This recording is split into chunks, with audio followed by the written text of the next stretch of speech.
Good morning, everybody. George Williams Sr. here. Hey, this is probably going to be a really hard video for me to make. So, some events happened while we were on the Trinity that I wasn't aware of while we were over there, and it didn't get to my attention until yesterday, which was Monday, after we'd all come home and things were settled down. But I'm going to go through what happened, and by no means this video is to be a criticism to the family, to the father, to the paddlers. It's not meant to degrade or critique them in any way negatively. It's something that weighs heavy on my heart because everybody I paddle with, whether I know them or not, personally, I feel a huge responsibility for their safety. And when things happen, it hits me hard. So I'm going to go through this video. I'm going to show you some things that caught my attention with this gentleman and his daughter that were paddling with me, and some of my concerns that were rising up in me as we were going down the river. And then eventually I will read to you what he posted that happened after we separated downriver. So I'm going to say a few things that'll probably piss a few people off, but they're things that need to be said. And it is part of the reasons why I don't do a whole lot of coaching or commercial guiding anymore, because quite often you run into people who are so excited to be on the river, they overstate their capabilities. And like I said, I don't want this to be a negative critique to anybody, but being a father and now a grandfather, introducing my kids to the river and my children introducing their kids to the river through me in a lot of ways, the weight of responsibility is pretty heavy on my shoulders to make sure that they have a fun and safe and knowledgeable experience to where they understand the water, the river, the environment, and the hazards that exist and how to mitigate those hazards as best as possible. So I'm going to show you a few videos and then I'm going to point out a few things as we go along. So let's get started.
So as you can see in this clip, and I've tried to just edit and focus on the IK with Pat and his daughter in there.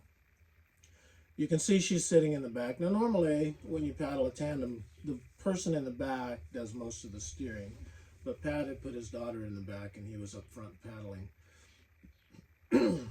But way upriver before this, I'd taken note of that, and it concerned me because as you can see in this video, and I tried to zoom in spots, She is not really helping at all. Pat's having to do all the work to move a small IK with two bodies in it, and she doesn't look like she's having a whole lot of fun or enjoying it. And so she's not helping. She's not helping her dad. She's not helping herself. She's just in for the ride. And that makes it really tough when you're paddling an IK. So this was a scene at Sailor Bar. Now we're going to go to another scene. And I had concerns at the beginning, but Pat had run this a year ago with me. And I figured he knew the lines and stuff. And he was out having a good time with his daughter, introducing her to the water. But there came a point where my concerns became elevated, but you try not to say anything sometimes, because it's been my experience in the past that when you try to teach people something, especially people you don't know, they look at you like, oh, you think you know it all kind of thing, and they get offended. So trying not to offend people, I tend to sometimes just not say much, which goes against my grain when I see a safety issue. But you know, what do you do? I mean, how far do you become overbearing? Do you try to help people who haven't asked for your help? I don't know. That's part of the reason why I don't commercial guide this much anymore. It is the main reason I don't do a whole lot of teaching anymore, because people tend to overinflate their skills. And it's not because they're bragging, it's because they're excited about the sport and they want to get into it and they want to learn, but yet they sometimes step into something that's a little over their head. So here we're going to go to another clip.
So this is farther upriver than the last little clip that I showed you.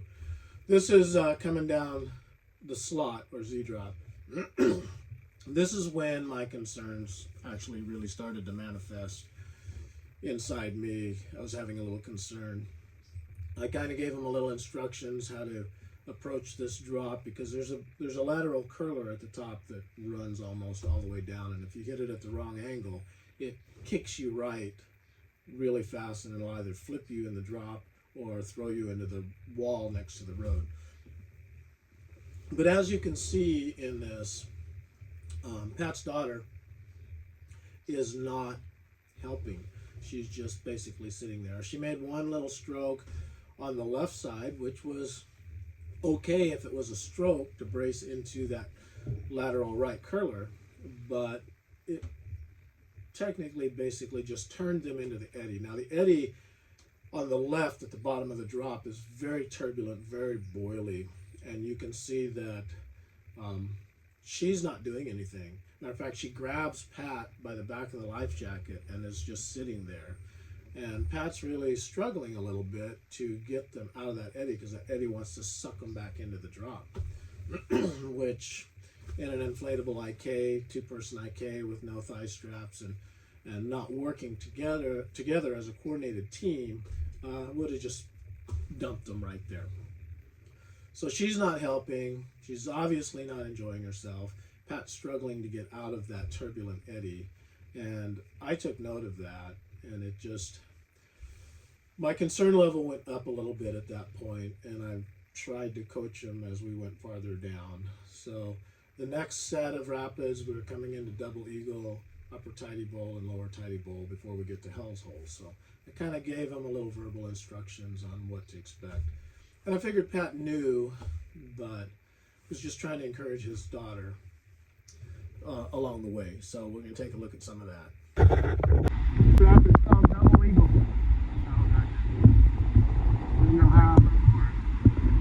And you'll have, after this will be upper tidy bowl, lower tidy bowl, Hell's Gate, and a big pull, Hell's Hole.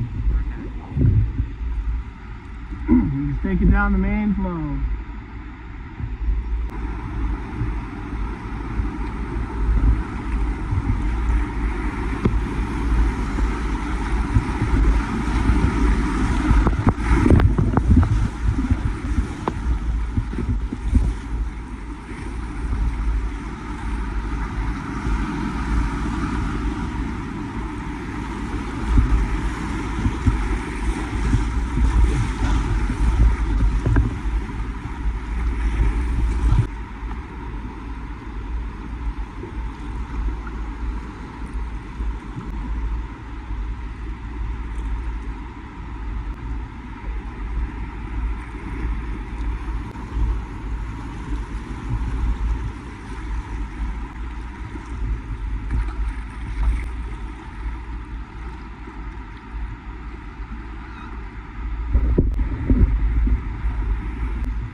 This is upper tidy bowl.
So my son sent me this last night. This was posted on the Reading Whitewater Boater Groups by Pat Myers. And he writes, "Howdy, folks. I hope everyone had a good weekend on the Trinity River this weekend. I want to check in and let everyone know about my experience yesterday and the tragedy averted. I was on the river yesterday with my 17-year-old daughter. We paddled a tandem IK on the standard Pigeon to Big Flat run. We joined George Williams Sr., that's me, and his son, George Jr., on the run. I'm a Class 3 hardshell boater with a 50-50 roll. My daughter took a 3-day hardshell course from Wet Planet last summer and took a single-day refresher course a few weeks ago. Aside from the courses, my daughter paddled this stretch of the river 2 times last summer on a one-person IK and only swam once between 2 runs, Hell's Hole.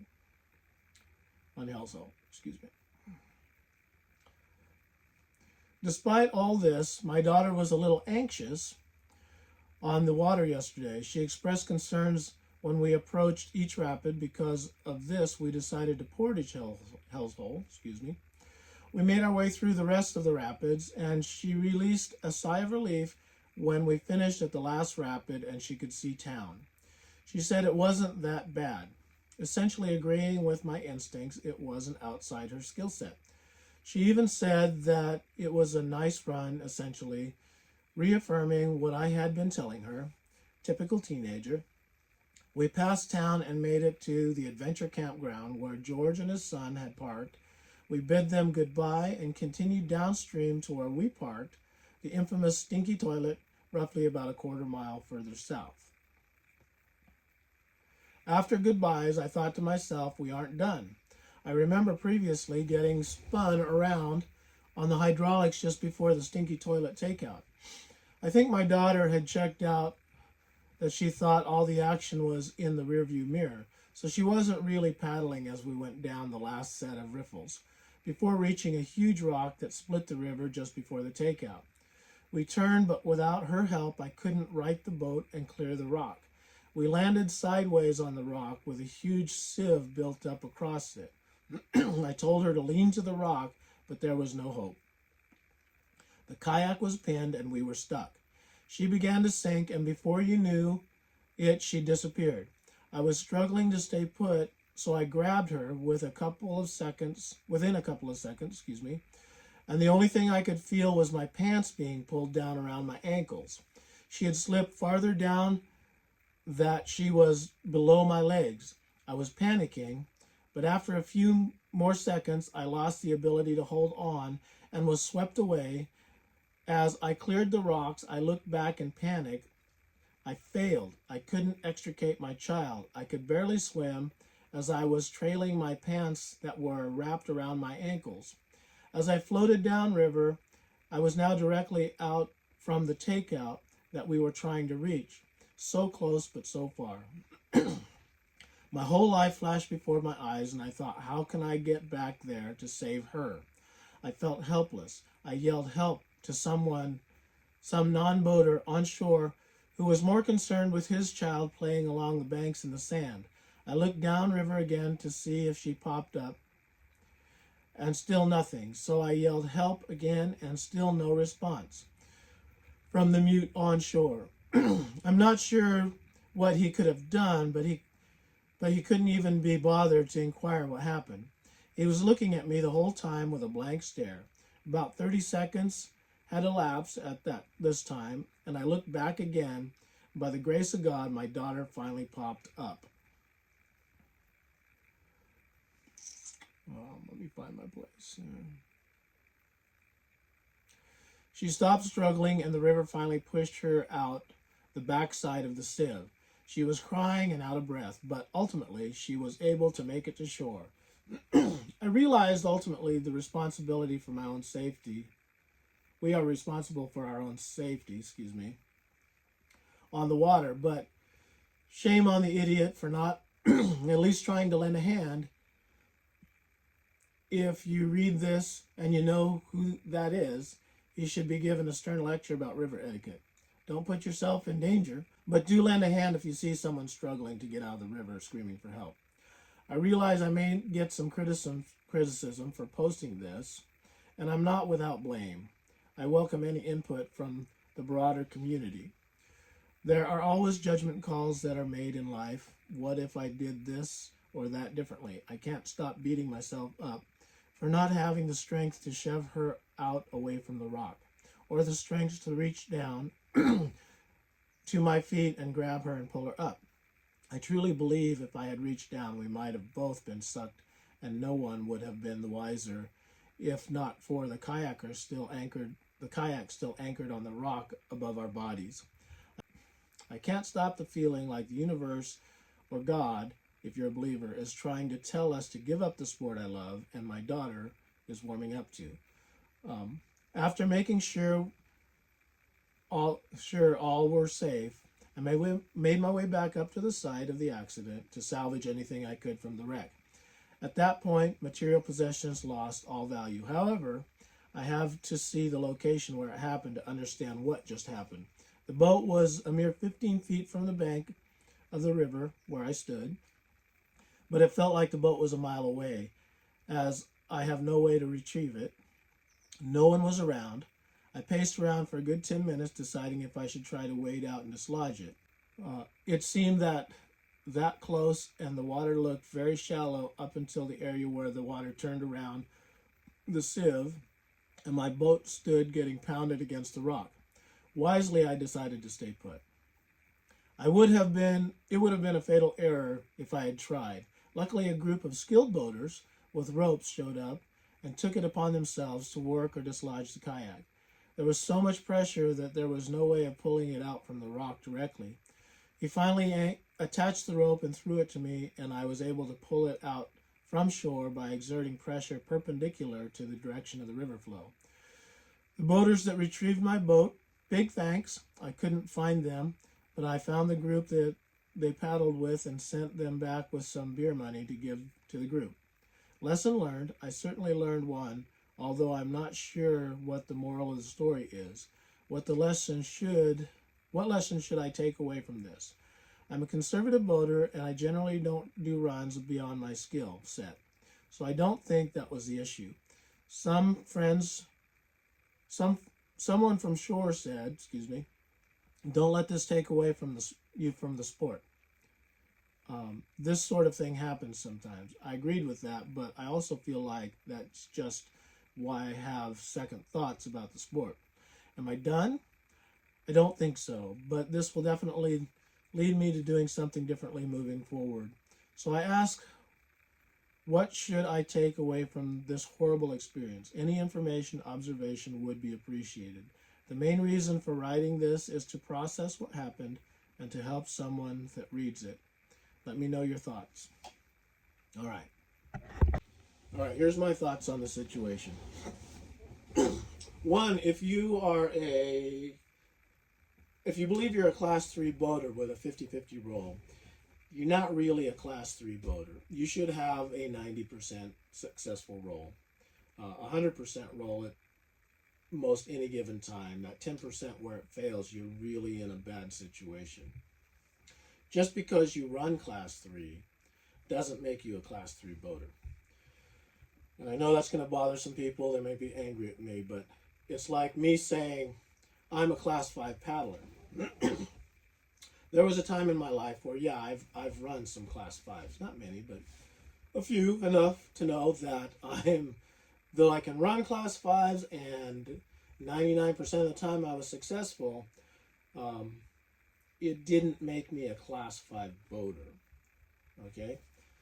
That's my own personal critique. Some people think differently. Like I said, a lot of people like to overinflate themselves because they're excited about the sport and they want to progress and they want to push themselves, which is all fine. But if you're going to claim a title, you better be absolutely confident in that title. So I have run class 5, but I'm certainly not a class 5 boater. And for somebody who doesn't have a solid role and you're running class 3, that's great. Your learning curve, that's great. That's how I learn. That's how everybody learns. But it doesn't make you a class 3 boater. Because a lot of times people will get to that point where they have a 50-50 roll and they step up from class 3 to class 4, and then they get themselves in a lot of trouble really fast. So just because you've run a type of rapid doesn't make you that level up. You can't level up without the experience and the time on the water. The other thing is, I know when my kids were young, I wanted to get them out on the river, but my daughter ended up with some experiences trapped underneath a tree on the bank, upside down in a kayak, and it sobered her up and stuff. So we took things really carefully, and I didn't want them to have a bad experience. And as time went on, they had fun. They had great experiences doing river runs with me. But it taught them lessons and stuff. And when you're not feeling it, if your kids aren't feeling it that day, don't take them out on the river. You know, they've got to be into it, and they've got to be aware. The other thing, and this has been a pet peeve of mine for a long time, is a lot of people take a class, and a lot of times it's a certified class from a certified instructor, and they think they're good to go. You're not. You're not good to go until you have time in the saddle. And you need to start out with your skill set on flat water, class 1, get into moving currents on class 2, dial that in on class 2, get a bomb-proof roll on class 2, and then step it up to class 3. Now you may only have a 50-50 roll when you go to class 3, but you need to get out there and seriously practice it. You need to start carving, you need to start eddy turning, you need to start ferrying, you need to start doing things in relatively safe areas that cause you to mess up, so you're forced to roll under not ideal situations. That way, if you end up swimming, you're swimming in a fairly safe spot. You're not swimming in the meat of something. And learning all your techniques, your forward strokes, your high brace, your low brace, your turns and your defexes, and cross bow turns, and whatever it is you want to learn, if you want to do, and whether you're doing a sweep roll or a C-to-C roll or a back deck roll, whatever it is that fits your comfort zone, learn it and learn it well.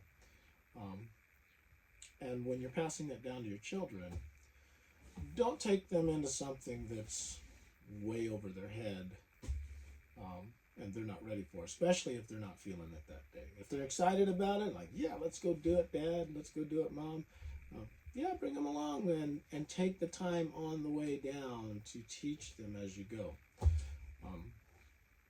There's never a point when I'm out on the water where I launch and I got to get down to the takeout. I like to take my time. I like to look at the water. I like to read the water. I like to feel the water. I like to become as close to being as one dancing with the currents and using the energy of the currents to help my paddling rather than to dictate my paddling. When you can glide using the power of the current to put you where you want to be and it helps you maneuver, it's a lot more fun and relaxing than being pushed downriver the whole time. And what I see with a lot of people that get stepped up into class 3 is they're allowing the river to push them downstream, where you need to slow everything down. You need to make a fast rapid become a slow rapid, and you need to work it, and you need to understand the currents at play, not just on the surface, not with the wave trains and the big holes, but what's happening underneath the water that's creating those effects. Because a lot of times the water under the surface, most of the time I should say, not just a lot of times, the water under the surface is moving a lot faster than the water that's tumbling and rolling and rocking and stuff on the top. So you need to be aware of that. And if you're in a tandem boat and you're the one in control, you need to be in the back seat. Doesn't matter if it's a hard shell. Doesn't matter if it's a triple boat or a quadruple boat. The person in the back seat steers the boat. Everybody in front of that person is the motor. And you need to be able to see what they're doing if you're the captain of that boat. Pat, don't let this discourage you from kayaking. I mean, I've had many near misses and close calls myself over the last 36 years of paddling. But learn from it and let your daughter learn from it. And those of you out there in the Reading area, if you want instructions, ask your friendly paddlers that are with you that are a step above you in their paddling skills. There's many ways to learn. There's many people to learn from, and most people in the paddling community are more than willing to pass their knowledge on. The frustrating thing is, for me, is if somebody's not taking a direct class from me and I'm out, I meet them on the lake and I see something and I offer corrective advice. I've had many people get all uppity up and thumb their noses at me like I'm being conceited or I'm a know-it-all, which is not the case. Just trying to help another paddler out to become better skilled at what they can do. So I am so happy that Pat wrote this, because I would have been super devastated to hear that his daughter had drowned after the fact, after we separated. And that brings me to another point. Even though Pat and his daughter were together, once we had a point of separation, they were basically paddling solo. And you say, yeah, it was a quarter mile, it shouldn't have been a big deal. Well, stuff happens. Stuff happens. A quarter mile, 200 yards, 100 yards. When you're by yourself, you need to be extra vigilant. And it's often stated, never go paddling, especially in whitewater, by yourself. And I am guilty of that 100%. I go paddling all the time by myself because I love to paddle. And more often than not, there's nobody to paddle with. So I've had my wife drop me off and tell her, hey, in 50 miles down the river, pick me up when you get off work. You know, I've done that many times. And I still do that occasionally. So I'm guilty of that. But I take extra precautions when I'm out like that. I know the environment I'm getting into. I stay away from as many of the hazards as I can possibly stay away from. And I don't take any extra risks when I'm out by myself. And it's just something that each and every paddler has to weigh. Anyway, thank God Pat and your daughter are safe, and I wish you all the best. And if you want to improve your skills and you want to get a hold of me, well, get a hold of me if you see this video.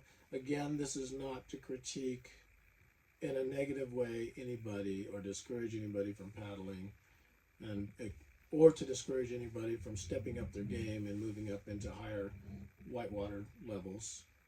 It's just to help people paddle smarter, you know. Learn your skill sets, get good at your skill sets, learn to read the river, know what the water's doing. At every level, the river's a different CFS and height, and the river flows change constantly. The river can be one way at say 800 CFS, and you throw another 400 CFS on top of that, completely different river. You throw another 100 or 200 CFS on top of that, it's a different river. Never take it for granted. And from year to year, after each winter, the river may be a completely different river in spots too. And we get complacent sometimes because it's the same old thing. And, you know, like the Trinity, this Pigeon Point section, I've been paddling since,